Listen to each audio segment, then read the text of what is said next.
G'day guys and welcome back to SimWorld. Today we've got a lot of things to talk about. This is episode 10. So episode 10 of the live stream of SimWorld. Super exciting.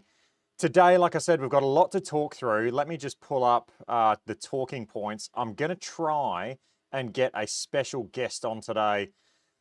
We've got the new launch monitor, Greg and Mike. So G&G launch monitor, we're going to talk about that. We're going to talk about Uneekor. We're talking about Gameday. We're talking about the overall software experience.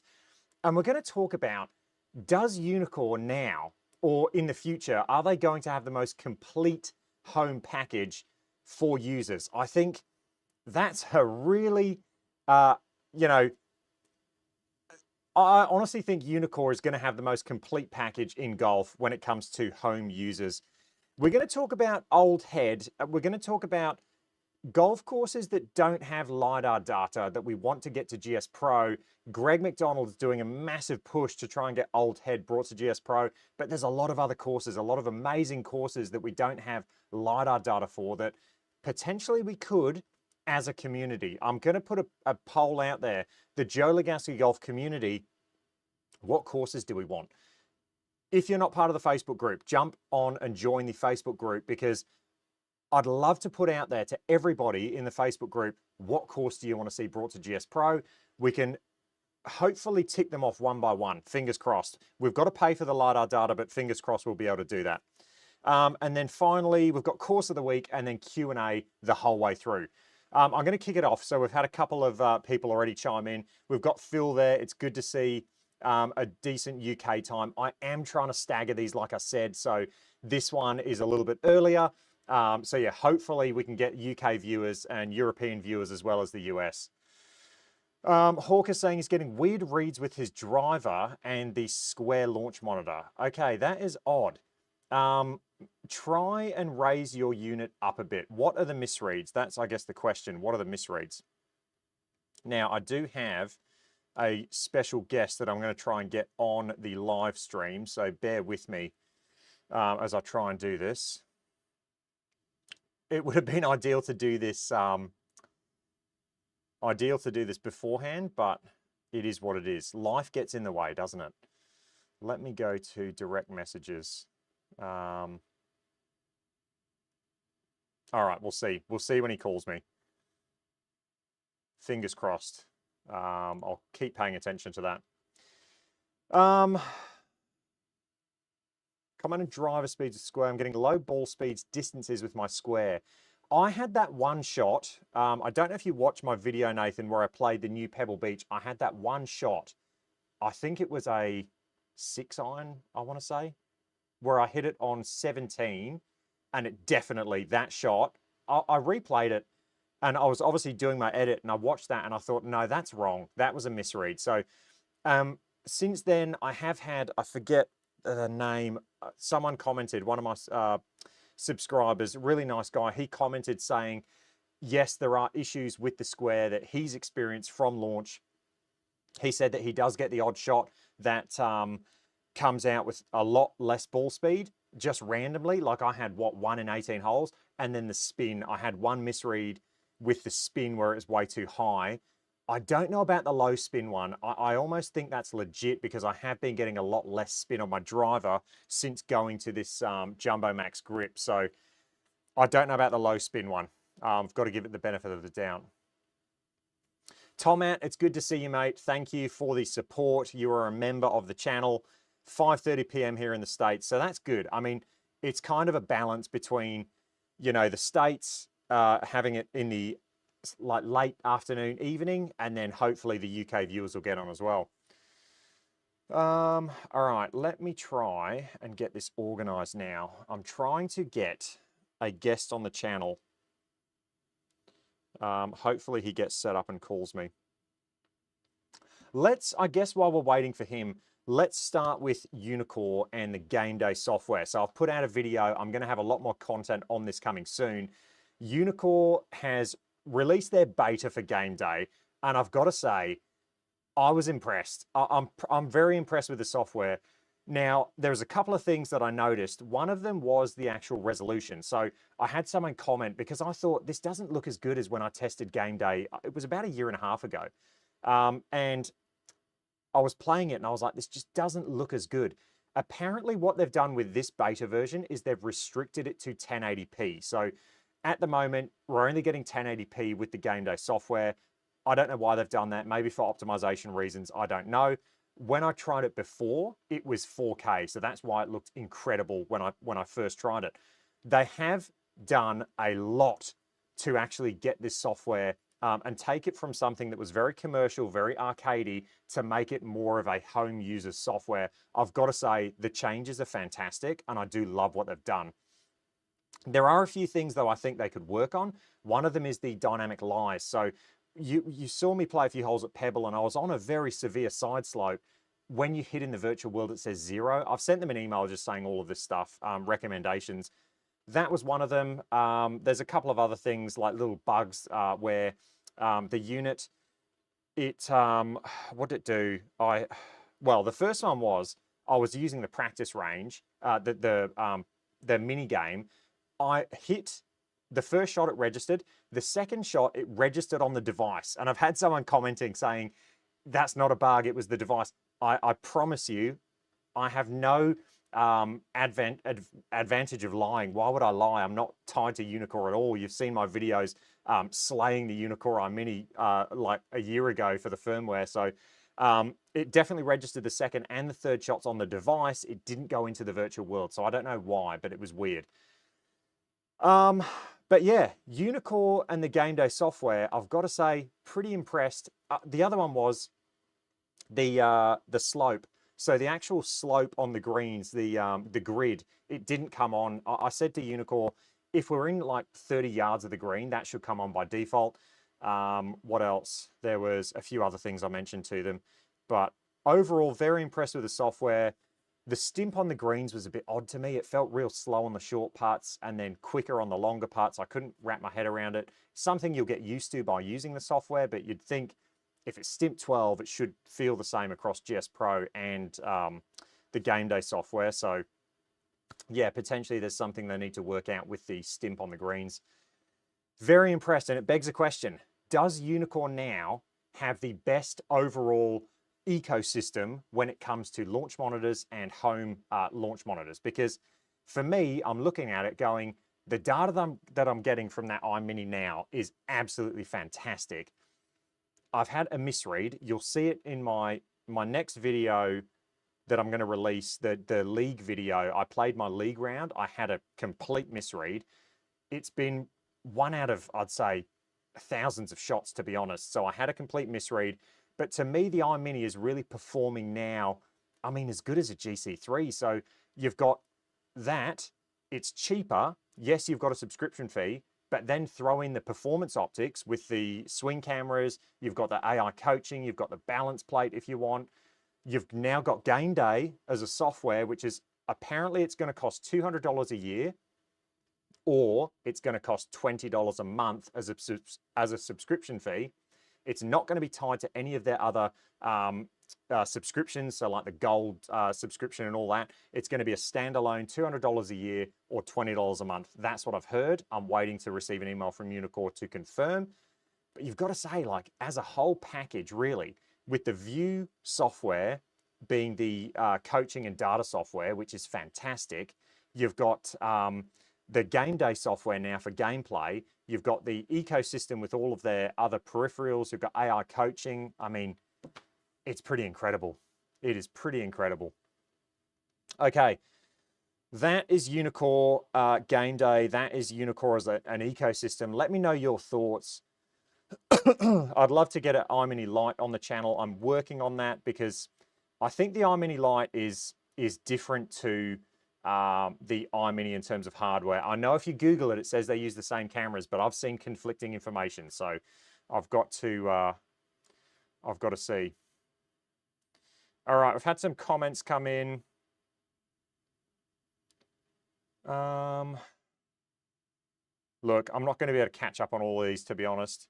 What's with the jumbo driver grip? Driver only. Phil, at the moment it's driver only, but I have a bag in the corner with 13 grips on, ready to put on all my clubs. So at the moment it's only the driver. I put it on my spare shaft for the Cobra Aerojet. So at the moment it's driver only, but they are going on all of the other clubs. I'm going to say in 2 weeks because I'm going away. So this live, by the way, the Sunday live we won't have one next week because I'm going to be away. So when I come back, that's when I'll be putting the Jumbo Max on all the clubs, just to give it a go. I think I've just found there's something to it. It feels horrendous. It feels odd. It feels strange.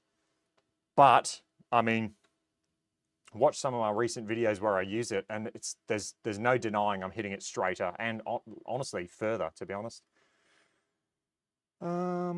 Yes, Bryce, it was you. Thank you, Bryce. Yeah, it was Bryce Taylor. So he's a member. It was Bryce that let me know. So thank you.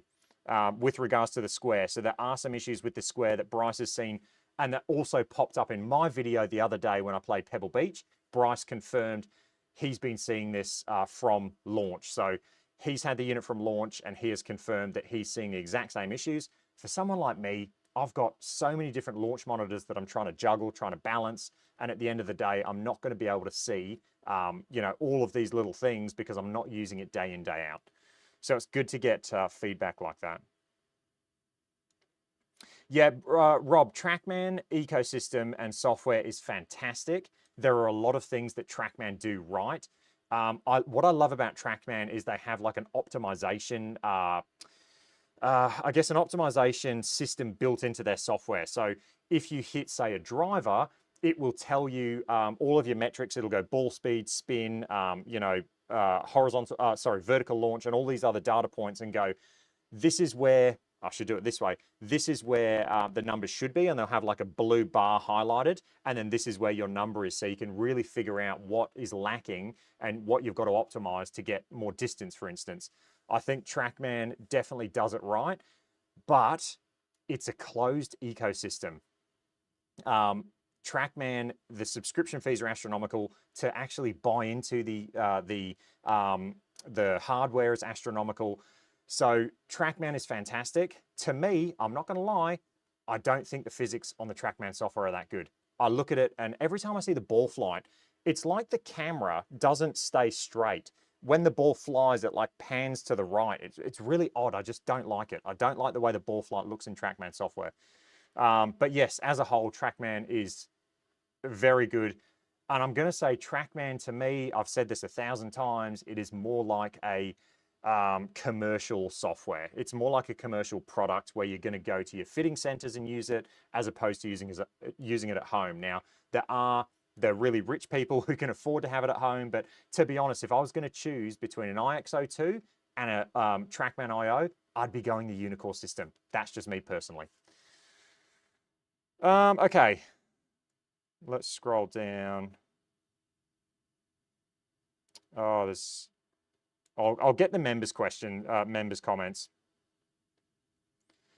I've got, so Tomat saying, I use the Uneekor R Mini Lite, but don't think Gameday can pull me away from GS Pro and SGT. Yep, I completely agree, mate. I think for me, GS Pro and the community that they've built is where it's at. And also not only the community, but it's also the way that they get the courses out there.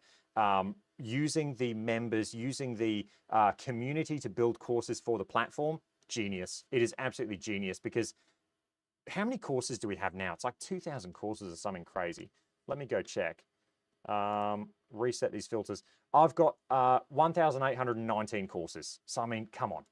Like, when are you going to get that many courses? And the thing is, if you go to another software, say the Uneekor software, the number of courses are going to be a lot less. However, it's controlled from inside. So at least the quality of the courses is going to be there across all of them. Whereas with GS Pro, we've obviously got like Tobacco Road, we've got Norwegian Links. These courses are above and beyond. We do have people, you know, like myself, I could build a course, do a very basic job, put it out there, and it's not going to look anywhere as near as good as those other courses. So you've got a trade-off there. Jez is saying TrackMan software is the best in terms of user functionality, but TrackMan software is very buggy. Still lots of commercial customers unhappy. Yeah, absolutely. And I think TrackMan, you look at, I think TrackMan's just got a brand name from way back in the day when it was essentially one of the first out there with a really high-end product that the tour pros were using. When it came to a commercial facility, you're using radar indoors. The limitations are huge. And to me, even I look at TrackMan 4 now and I'm going, look at the shot delay. The shot delay is insane that no one talks about. The shot delay is like 4 or 5 seconds. It's worse than the SkyTrack, but don't get me started. I'll go on a rant. But I do think TrackMan is amazing. I think it's fantastic. Indoors with the IO, sorry, I've never used it. So yeah, we'll leave it there. Okay, I'm going to miss quite a few comments, and I'm sorry. I'm trying to, I think Brett just messaged me. Let me see. Let me try and get this working. Because it would be good to have... All right, here we go. Let me do this. Okay, bear with me, people. Let me get everything set up.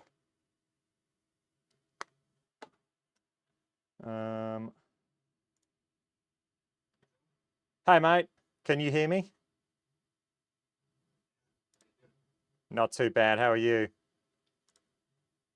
Right, bear with me as I get this set up live. Let's go to settings. I need to get you coming into my headset. And hopefully that'll kick across.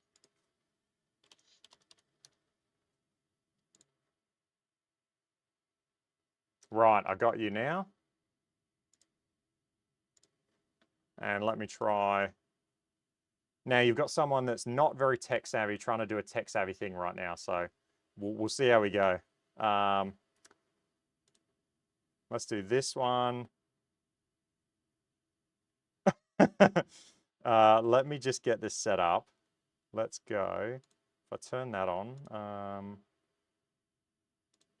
add a new source. Window capture.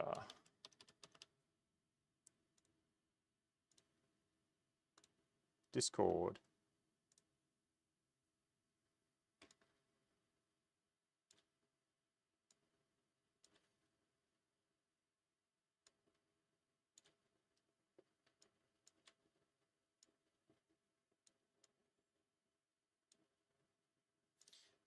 All right, here we go.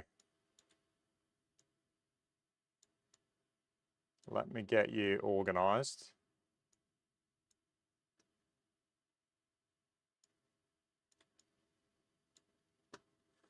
And I'll just get your audio in. Give me a sec.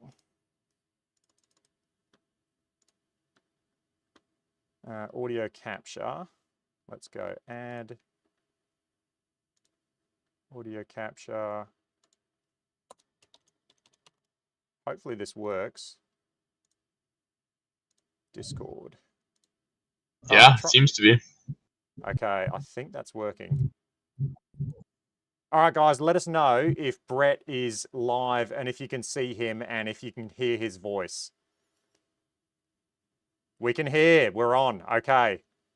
This is exciting. Right You are on. live. So welcome to SimWorld, Brett. Got some exciting news. I'll grab the launch monitor if you want to start talking. Yeah, so we shipped our first ever test unit, to Joe, and yeah, he's hit a few balls on it. Nothing too crazy at this point, I believe, but I think initial impressions are decent, and yeah, we're excited to see what he thinks of it, what issues he finds with it. We're eager to fix those issues and get this unit out to more testers. And yeah, I'll let Joe talk about it a little bit here. Yeah, so this, I guess, is something that, you know, I didn't think was going to happen because obviously this unit has just, this is the first, and I think it's the only working unit that you have, Brett. Is that right?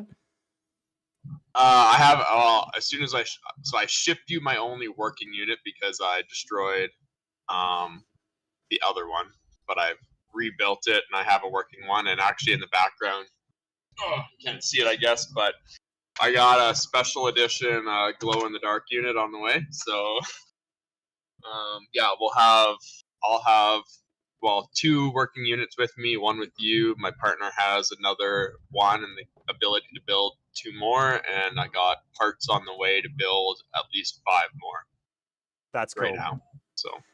So I've got to be yeah, very there's careful no. with that one. Yeah, So yeah, exactly. Don't I break guess it.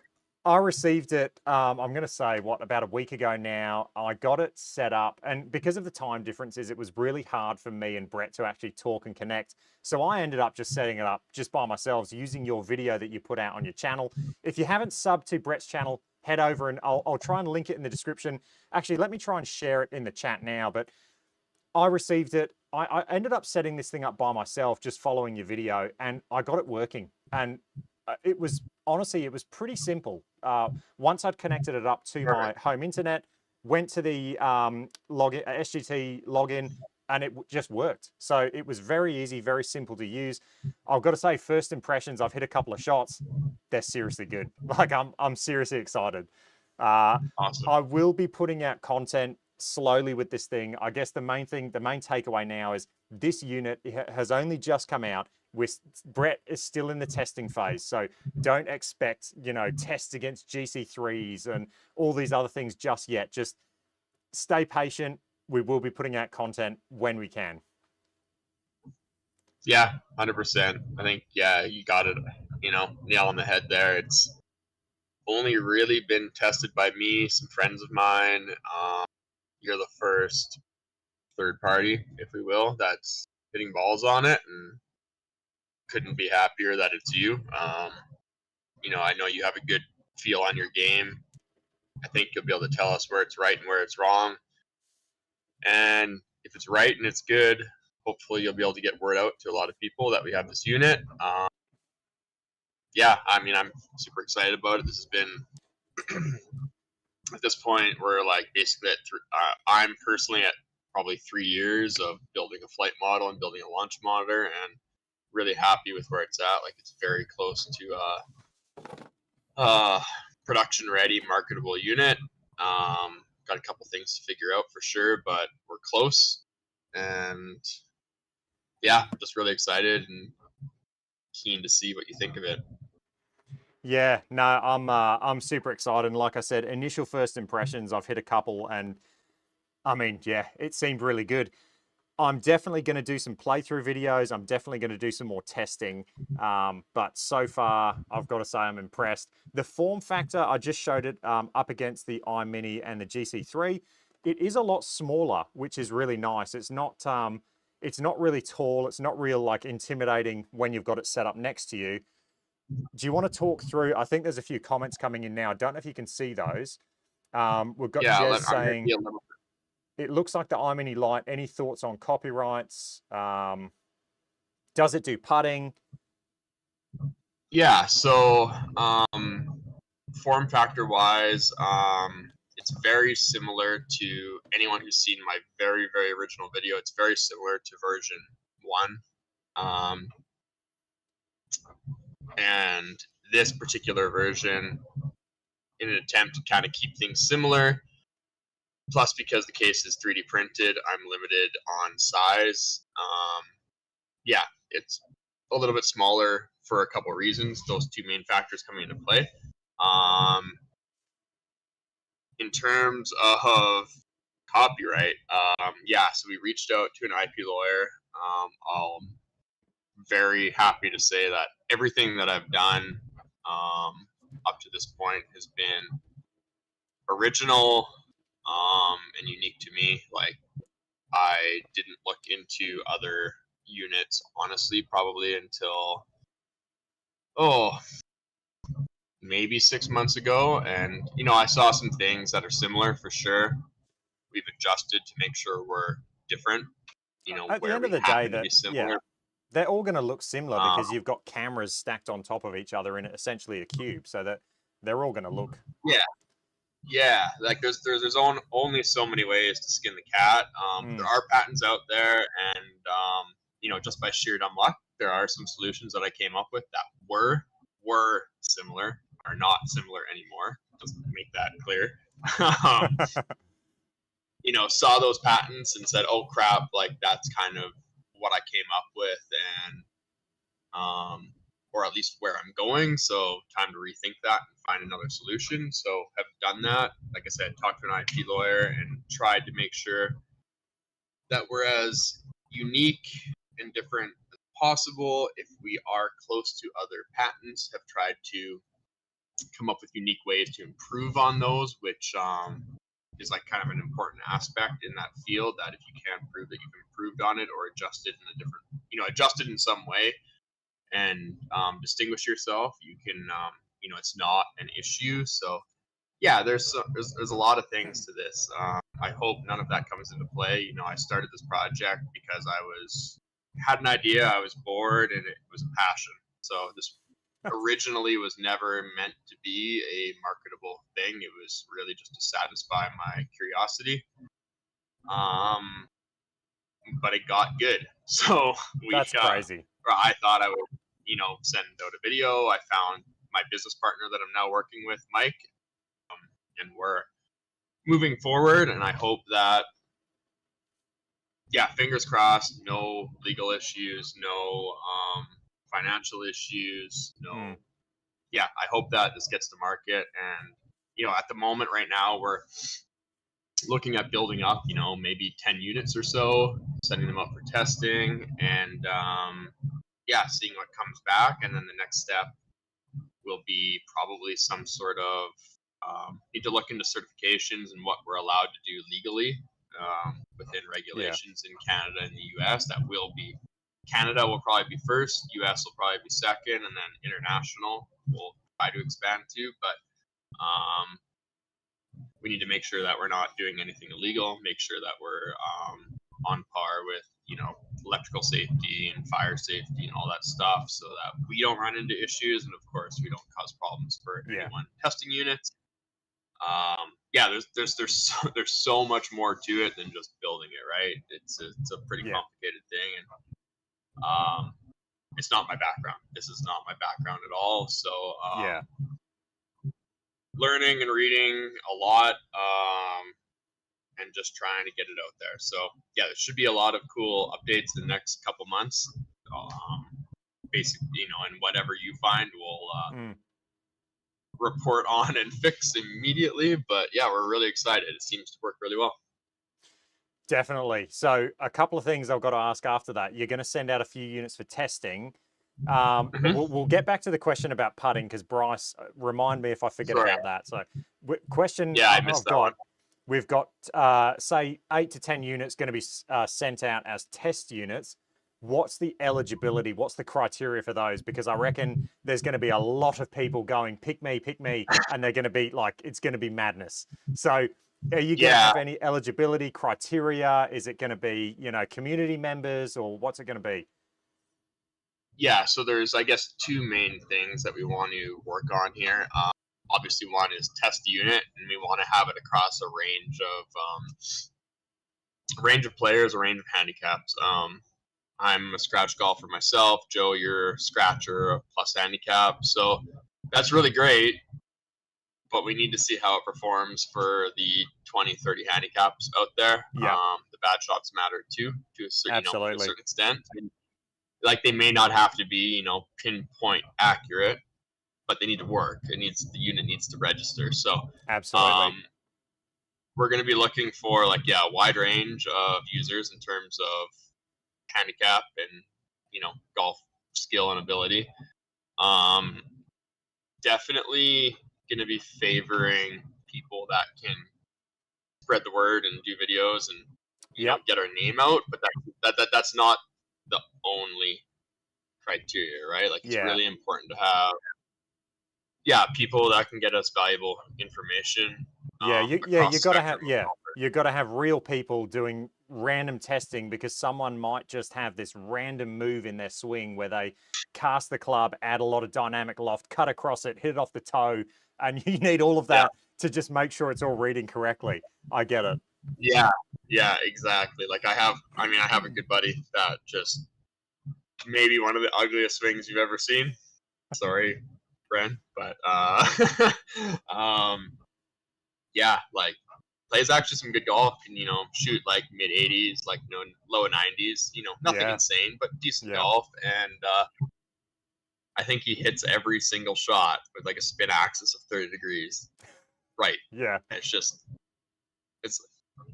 and like version 1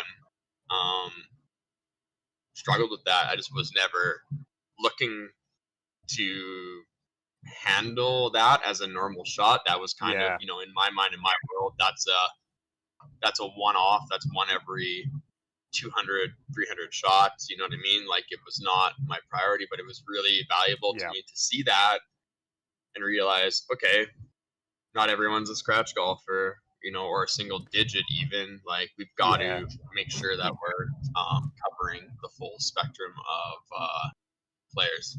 Absolutely. Let's talk. Yep. Yeah, sorry, I was just going to get back. You mentioned the putting question that I missed. Putting. Let's talk putting. Yep. Yeah. So we'll do putting. It doesn't do. Sorry. The version Joe has right now does do putting, but it doesn't process putting any differently than a full shot, which means that putting will not be accurate right this second. I have the answer to that, and if you watch my video way back, almost we're talking a year now, my putting demo on version 1, putting was great. There's no reason why version 2 would be any different. I just need to implement that code into version 2. It just hasn't been the priority. Like we've been pushing really hard to get a unit out to you for testing because there's lots of new things that we did want to check out. So yes, putting, it does putting. In my opinion, it does putting, or has the potential to do putting very, very well based on version 1. That code won't differ. The hardware is different, but the physical setup is very, very similar. So I don't expect different results there. I really expect the putting experience to be quite good. And Joe, I think you said you hit a few putts, and on larger distances, even without putting, without the putting processing flow coded in or opened up to you, those felt pretty good. I think it was the short putts, which I expected, felt kind of not great. Absolutely, yeah, that's exactly what I saw. So anything short putts, HLA was a bit out to lunch. As the putts got longer, HLA really tightened up to like a really good point. So yeah, that's exactly what we expect. It just comes down to what data you're actually collecting based on ball speed. So ball speed's very, very slow. You're collecting a very short amount of travel distance, which makes things quite difficult. But we do it a little bit. Our unit is a little bit dynamic. It'll, how do I say this? It's not set, by frames, by frame rate, by whatever. We are dynamically changing settings based on, initial kind of like detect hit onwards. Like we're trying to adapt our settings to detect what type of shot it would be or is going to be. Yeah. And tailor everything to get the right amount of data in the right settings so that we're collecting the best data we can for that particular shot. Yeah, so that makes sense. I know Uneekor, for instance, has a putting mode that gets turned on when GS Pro has putter selected. And if you don't have that, it's very similar. As soon as you go into that putting mode, I believe they up the frame rate and they capture a bit more data. I don't know exactly how it works, but the frame rate definitely looks like it's increased, and they're capturing a lot more data to then make putting insanely accurate. Yeah. So we do something similar. We do have a putting mode. It does rely on your sim software's selection of putter. I haven't worked on it in V2, but V1 actually had like a putting auto detect. So it would basically try to say, oh, this shot was clearly not, a thin wedge or anything like that. It was clearly meant to be a putt. So if you're on the fringe and you decide you want to use putter, and you don't select the club putter in your sim software, it'll try to detect that dynamically and process it as a putt, which saved me quite a few times because I'm horrendous for remembering to do that. But yes, by default, the best approach is to select putter. That will at least guarantee that it does get processed as a putt. And yeah, like I'm not going to say what we changed, but yeah, we changed some things. Not in the data acquisition, actually. You mentioned Uneekor might increase or change frame rate. Yeah, We're I not think it changes changing the frame rate. acquisition. Yeah, we're changing quite literally how we look at the data and how we process that data is Okay. the big difference for putts. There's some unique things about putts that really do matter versus like a full shot or even a chip. Chips are kind of like intermediate, but definitely a full shot behaves very differently than a putt in the first, foot of motion. Yeah. So I guess to summarize all of that, yes, it does do putting. Right now, it's not optimized for putting, but in the future, it will be. Yeah, and we have the answer. We have the answer already. You just got to put it in. Yeah, nice. Right, I've seen this question a lot. First off, I'll say Phil Trick, he's Phil Trickett. Man, just send the man a test unit. He's got to be up there on the list. I mean, he's been so active in messaging me about the unit, and I'm like, Phil, I cannot tell you anything. I've just said you got to talk to Brett. I can't tell you, but man, you got to just send Phil a unit. He will do so much testing for you. Funny. So yeah, I'll just say it here, Phil. You're driving Joe and me crazy. I appreciate your He's enthusiastic. Messages, whatever. Yeah. But like, you've got to be the most active guy on the. Well, you got to be the most active guy out there as far as my launch monitor goes. So I really appreciate that. And yes, you are high on the list. I promise. Yeah. I mean, we even chatted today a little bit. So yeah. I'm in the loop, and yeah, he is high on the list. So we'll get something out to him at some point here, hopefully soon. This question is actually really interesting, and it's just popped up. I've seen it multiple times in the chat. This unit, Brett, is it going to be sold as a unit exactly like you see it there, a whole unit, or are you going to offer like a kit where you can send the internals and the guts and people can 3D print the actual case by themselves and put it together? What are your thoughts? Yeah, short answer is I don't know. I love that idea. Like, I love the idea of that's cool. Sending a DIY kit. Basically, how that would probably have to work is release the STLs or the step files for the 3D print. That's fine. Like, the case is nothing special. We do have a custom PCB internal, and we do have cameras for a relatively unknown supplier. I think we might have to be careful about releasing those. That's an important part of what we're doing. Yeah. I do love the idea. I would really love to do that. I think, yeah, it's hard to say. There's some things that we would need to figure out just to protect ourselves if we are releasing like a packaged, proper, marketable product. I don't want to release all the secrets and all the products. Saying 100%. That you could buy one and open it up, and you would have all your answers anyways. But yeah, there is a PCB that's custom to us that was designed for us. We hired an engineer, and we've been working for the last year through a couple iterations to make exactly what we need. As far as cameras, yeah, they're available, but they're hard to find, and they're from a pretty obscure supplier, but they've been really invaluable. That's kind of, honestly, more than anything, where we're kind of keeping the cards close to our chest. for now. But yeah, no, I really do like that idea, and I hope that we can find a way to do both. Honestly, like it's a really cool learning experience, and you know, started as a passion. We've kind of moved to like, hey, if we can make a few bucks from this, that would be fantastic. You know, this could be my career. Amazing. I would Yeah. love nothing more. At the same time, I come from a guy who built a flight model in Microsoft Excel and just wanted to do this for the fun of it and liked hitting golf Yeah. balls and was tired of winter being 7 months long in Canada. And from that aspect,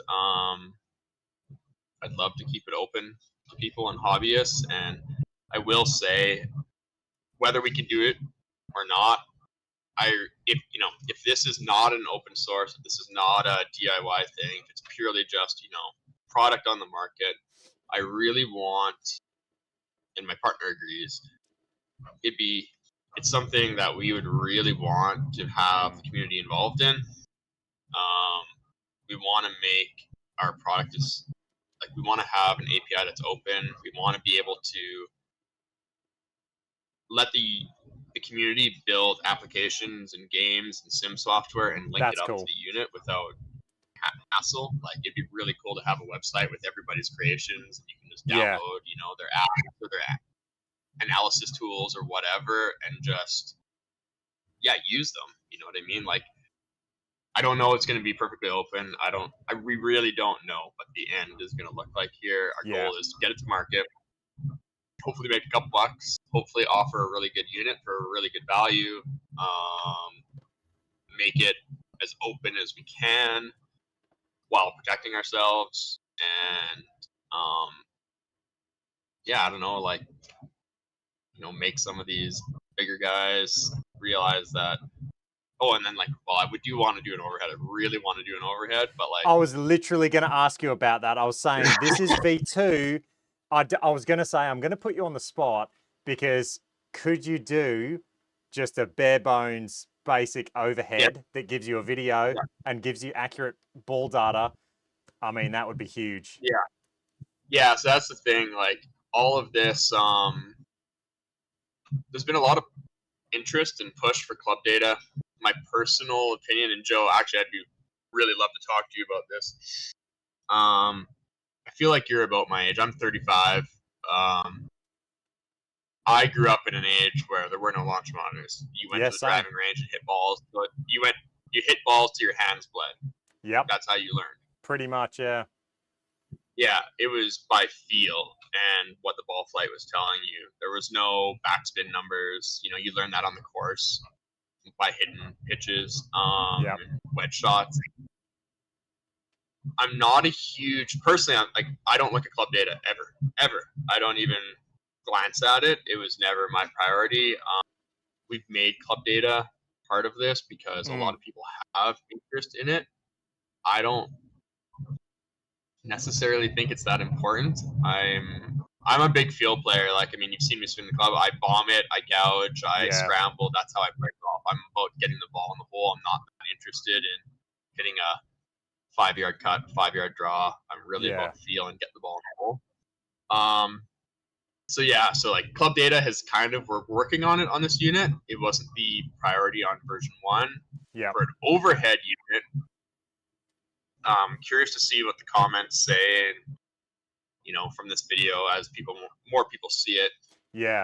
Would an overhead unit with ball data only, and probably balls or club speed, but without getting into the details, would that be of interest to people? Because a lot of what I have here, I have kind of played and toyed with an overhead unit with some success.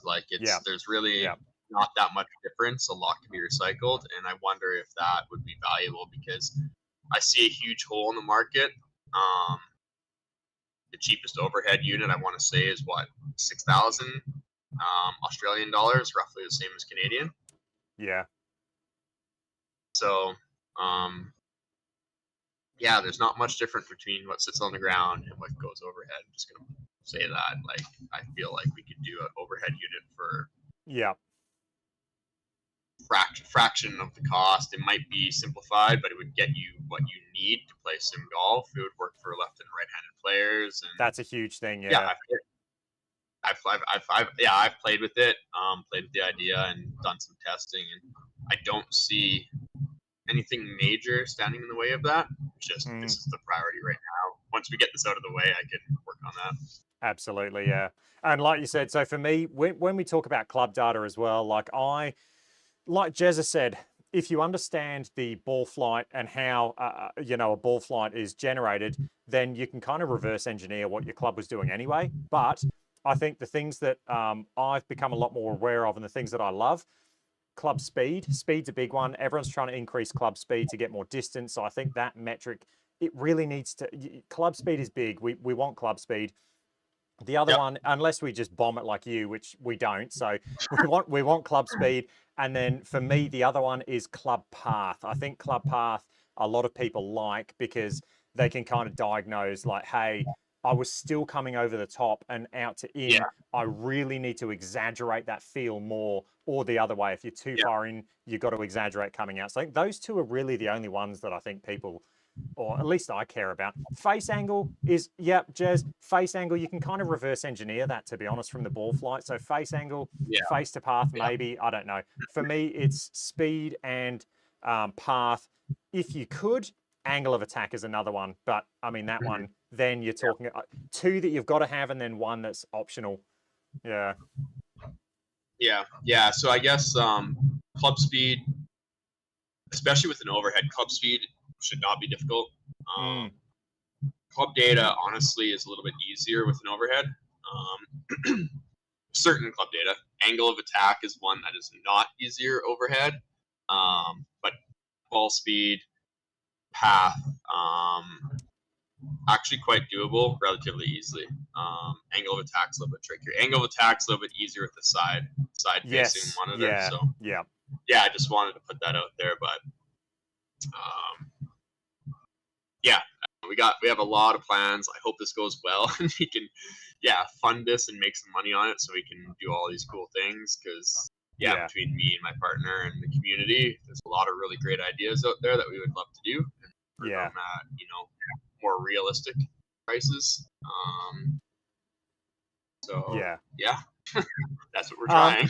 Now, I'm going to put you on the spot again. I know you've mentioned in your videos that you don't have you do have a product name, but you didn't want to mention it. You didn't want to talk about it. Is that still the case? Are we not doing product name yet?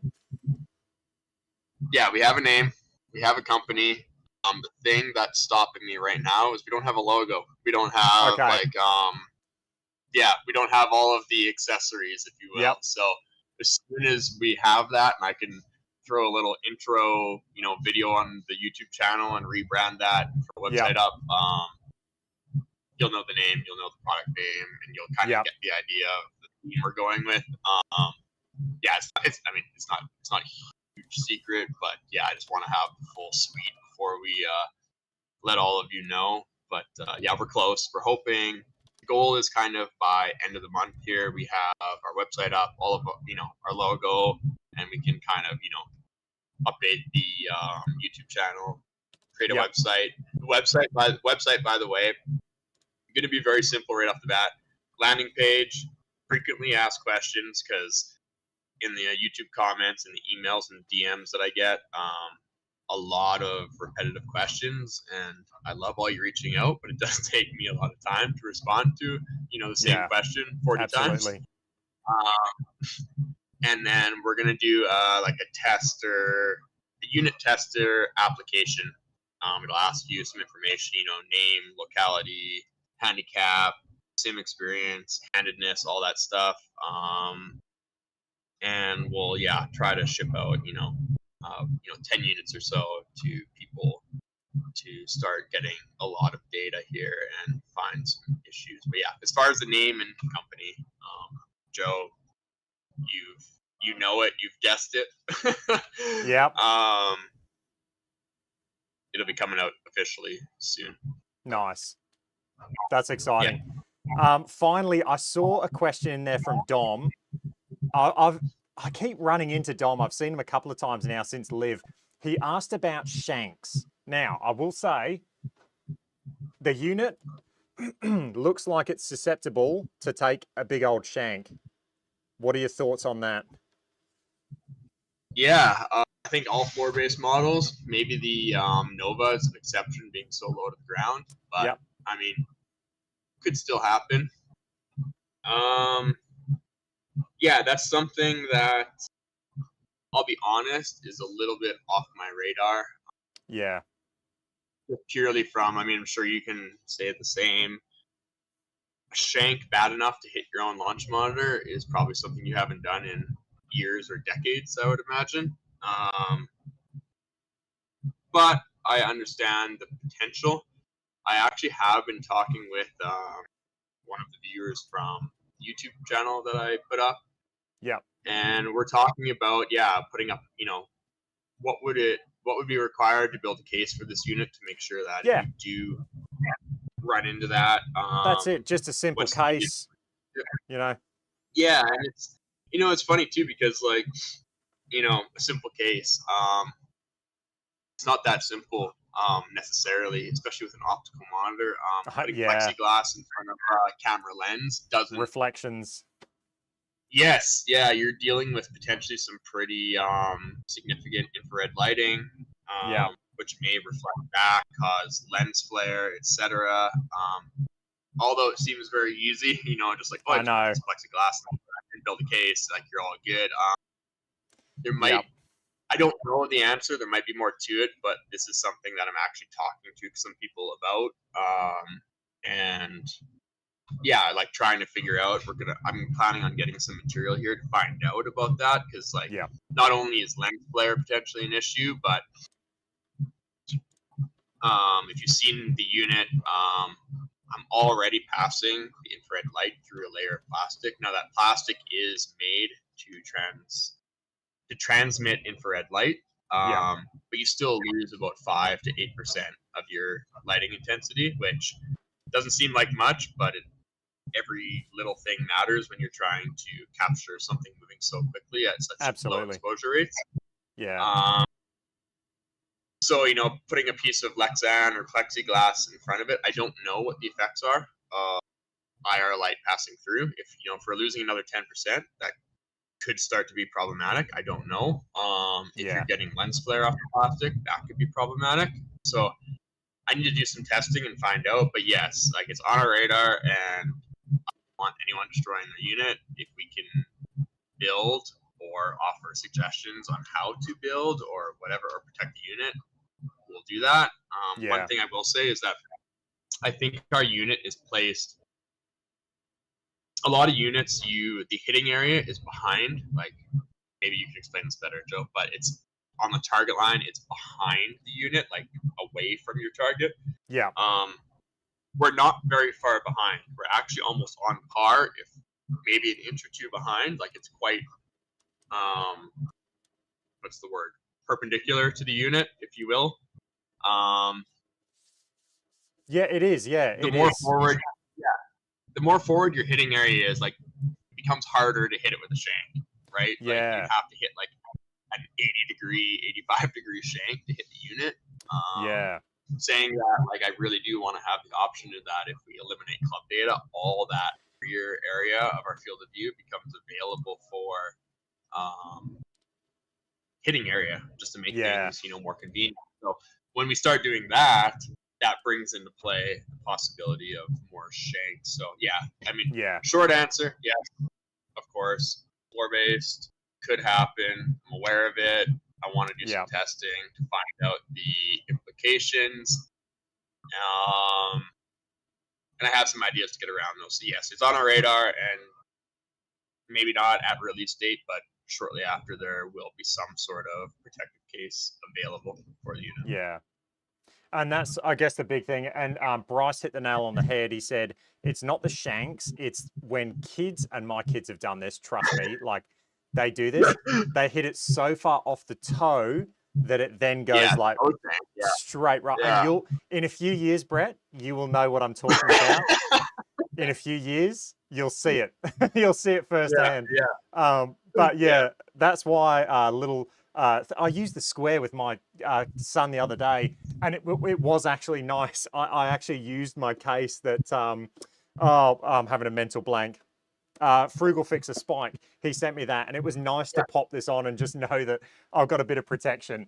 But yeah, it's the toe shanks that get you. But yeah, okay, that's interesting. And like Phil said, third parties will always produce something. It's just, is that then going to affect the actual data quality? I guess that's the whole thing that that Brett's getting at. Yeah. Nice. So that is, I think that's going to be a wrap up of. It's because right now, what I'm calling it Brett's homemade launch monitor. Would it be more Brett and Mike's launch monitor at the moment? Brett and Mike, yeah. Yeah. We'll call it Brett and Mike launch monitor at this point. Yeah, this would You not should. be possible You without should my keep the name. UI. Yeah, we should change Just the name. keep the We name. will soon. Just keep it. Just say Brett and Mike's launch monitor. Just have it like that the entire time. Forever, yeah. That'll sell like hotcakes. Yeah, no, it's definitely Brett and Mike's launch monitor. Yeah. There's zero chance that V2 would be in the state that it is with the UI and some of the hardware. Yeah, he's been instrumental. You know, like I was very happy with what I had, but I really didn't have the skills and the know-how to, you know, move it further and make it more, you know, move it towards like a production-ready unit. Thankfully, yeah, I did meet Mike, and yeah, I owe him a lot. Like, there's no way you'd have a unit in front of you without him. So yeah, he deserves a huge amount of credit. I have a lot of ideas and I have a lot of good, you know, wacky solutions that have turned out to be useful. Yeah. And I can, you know, I'm good at making things work with limited tools and limited skill and knowledge. But yeah, no, Mike has been super instrumental. So it's definitely Brett and, or it should be maybe Mike and Brett's launch monitor.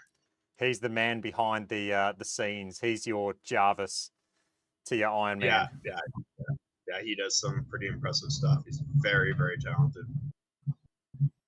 Okay, so that I'm going to say that is the wrap up of the BAM LM. You can that acronym could stand for a couple of different things. I like it.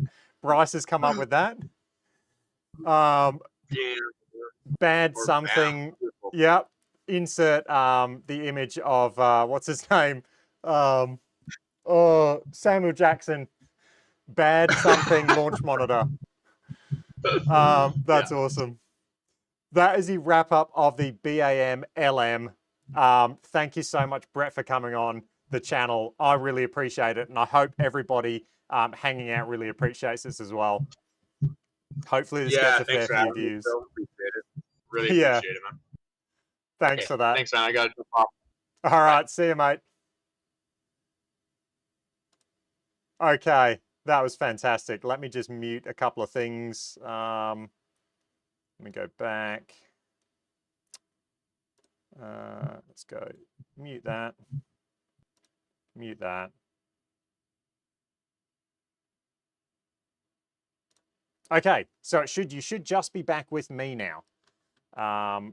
Fingers crossed that works. Let me just try end this call. All right, let me know if you're back with me and Brett and his audio have gone. We've got a couple of things to cover off on before we sign off for the day, but that was a lot of fun having Brett on. I'm glad we did that. It was really cool to talk to the man himself about the launch monitor. We do have, I want to touch on this. We might go a bit over time, but I want to talk about LiDAR data on GS Pro and getting courses to GS Pro that don't have LiDAR data. Now, this has been like in the works for a long time. One of the winners of the actual league, so I'm having a mental blank again. When you're put on the spot in a live, you just forget names. Let me try and find. Let's see. Blake. So Blake, the member who won the season-long race, the Race to Scotland, has got a course built by Scott on GS Pro. Now, the course he picked didn't have LiDAR data. So what Blake actually did is he went looking for it and he found how to purchase it in Australia. And so we are going to get a course on GS Pro that has LiDAR data now available because Blake actually went and bought it. We did like a crowdfunding thing. We are getting the national. This is a course in Melbourne, incredible course. Like we're talking world class. This course would never come to GS Pro if Blake hadn't gone and bought that LiDAR data. So what's happening now is Greg McDonald, he's doing a big push to get Old Head on GS Pro. Now, Old Head is an incredible course. Like, it's insane. I'll try and shoot a link through to the actual fundraiser. I did actually have it in the Facebook group. So if you go over to the Joe Lagowski Golf Facebook group, I put up a thing. What I'll do is I'll just direct you guys to the Facebook group. There is a link there for a GoFundMe. And what Greg is trying to do is he's trying to get, and this sounds crazy, I know, but bear with me. He's trying to crowdfund an actual plane to go and fly and actually gather LiDAR data to then get that course built on GS Pro. It's very expensive. That's the big plan. He's trying to get it done with a drone, but he has to get approval from the actual course. It'll be a lot cheaper if a drone does it. Obviously, less fuel, less equipment, less hardware. So courses on GS Pro that don't have LiDAR data, there are ways to do it, but it is very hard to actually get done. So what I thought would be cool is if the Joe Lagowski Golf community, if we just did like, maybe a course a year, a course every 6 months, where all of the people in the Facebook group just vote on a course and we all, agree to chip in, say $10, $20, whatever the cost is, and we can start getting these courses that don't have LiDAR data on GS Pro. I know there's a lot of Aussie courses, and man, it would be cool. I'd love to get everyone's thoughts on that. I'm going to try and put something in the Facebook group. I know for sure Greg would be on board. I know Scott Daniels would be on board. Both incredible designers. So I reckon that'd be really cool. Let me know your thoughts. I don't think the courses could be like exclusive Joe Lagowski Golf courses. I don't think so, potentially, but ideally we just want them on the main server so then everyone can enjoy them. But let me know your thoughts. Finally, we've got Course of the Week. This was featured last week. It was like an honorable mention, but I just want to do Course of the Week now. We've got to give it to Tobacco Road. I mean, if you haven't played Tobacco Road, let me get rid of some of this stuff on the screen. If you haven't played Tobacco Road, just go and do it. I mean, this course, the recreation that Sim Golf that Chris has done is just, it's unbelievable. Like, you can see all of the detail that went into this. I mean, it's just nuts. If you haven't watched my video on Tobacco Road, definitely go check it out because this course is just next level. I think for me personally, my favorite two courses on GS Pro, Norwegian Links, Tobacco Road. Those are the two courses that stand out to me above everything else. They're just insane. Let me know your thoughts. Let me know your favorite courses as well. But to me, I mean, this one is just unbelievable. It's just unbelievable. The detail and the work that Chris has put into this is just nuts. So yeah, that is Course of the Week. And like I said last week, it got an honorable mention. Look at the slopes on this course. I'd love to play this in real life. It would just be unreal. Okay. Apart from that, I'll hang out for another couple of minutes. If anyone has any questions, I know I missed some questions at the start. I've got so many emails coming through now. I do apologize. I know people send me emails and I'm like a duck underwater, just trying to tread water, trying to answer YouTube comments. And then I get emails that come through. I'm trying to answer emails. I'm trying to talk to companies to try and get information for you guys while, working a full-time job that doesn't allow me access to, my phone or social media. And then also I've got a young family. So there's a lot going on. I get a lot of emails and I really try and get back to as many people as I can, but it's getting harder and harder. So that's why these lives are so important to me. What I will say is I think the next live is not going to be next week. We'll have a week break. The week after that, I'm going to probably just pull up my emails and just go through a few emails because they're backing up. They're honestly backing up. Okay, let's have a look. I think Luke Kwan on YouTube has played it and loved it. One of his favorite. Bryce, go check out the Peter Finch video. Peter Finch he's one of my favorites now. He did a round at Tobacco Road and it was awesome. Yes, Ian, this is every week. Thank you. First off, thank you, Ian, for your support, being a member, and Bryce. But thank you, Ian. This is every week. I do try and vary the times. They were later in the day, but I've tried to bring them forward a little bit to try and include the UK. So yes, these go every week. The only week, I'm not going to do it next week because I'm going to be away. But yep, every week is the goal. Is the Square good enough accuracy-wise, or is it better to spend money on a more reputable device? Brandon, if you are on a budget and you're really struggling to buy a launch monitor, the Square is unbelievable. It's unbelievable. Yes, it's good enough. You will have no issues apart from the odd misread. So you're going to get misreads with it. For the price, it's not going to be perfect. You're going to get some misreads.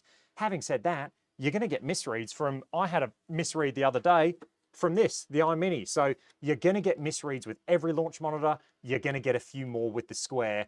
I only had one misread with this in about, a couple of thousand shots. So you do, as you increase price, the less misreads you're going to have, the less issues you're going to have with things like ball detection and things like that. So you pay, I guess you get what you pay for.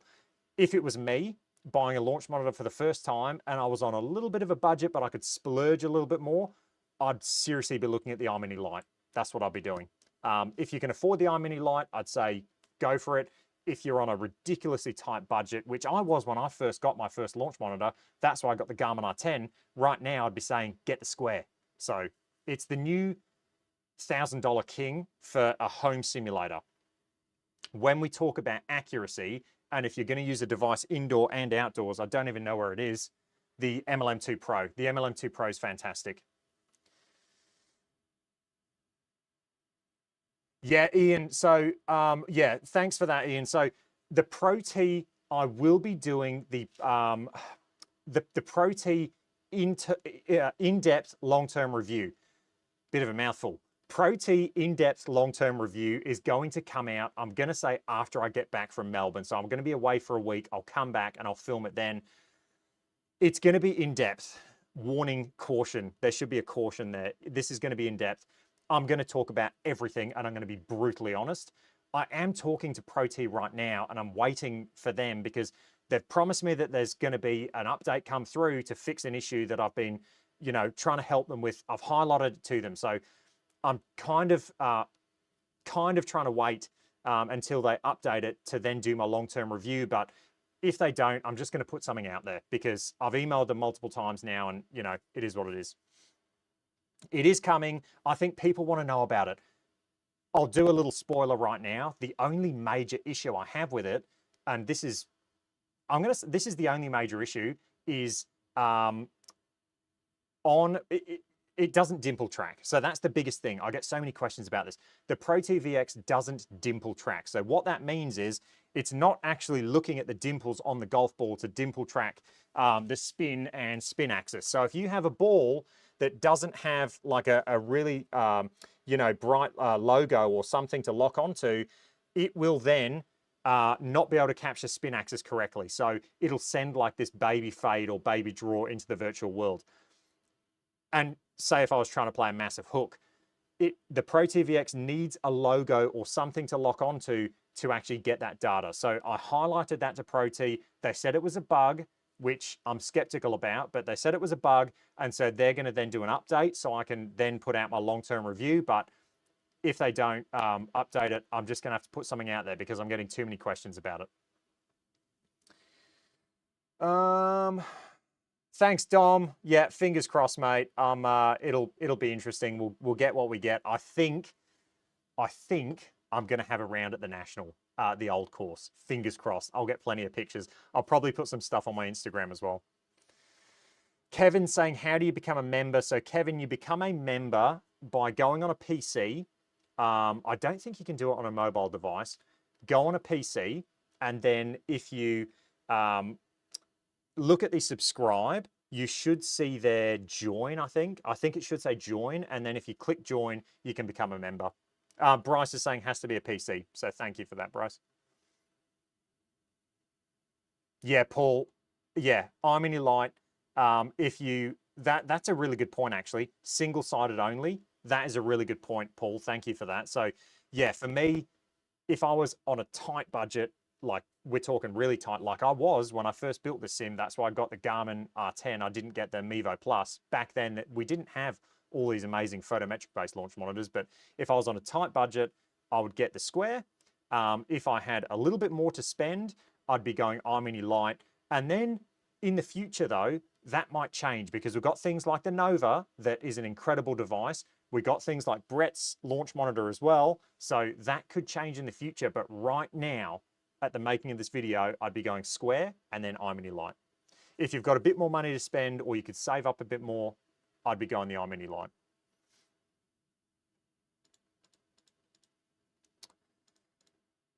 Spike's in the chat. Good to see you in the chat, mate. I know. Phil, the Mevo Plus is one that I wanted to test, and that was a device that I was going to actually get until, yeah, like I said, I was on a tight budget, so the Garmin i10 was perfect for me.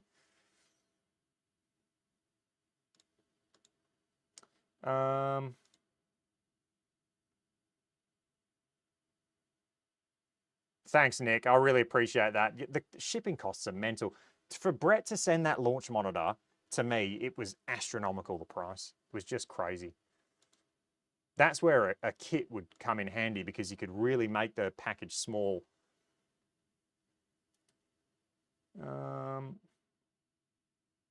Frugal saying, have you heard anything about the IDRA 2? Yes, I've seen videos from the PGA show. And to me, I mean, I'd have to go back and look, but from what I saw and from what I heard from the guy speaking, it doesn't actually calculate spin axis and spin. From what I saw on the video, it's estimating spin axis. So that's a no from me.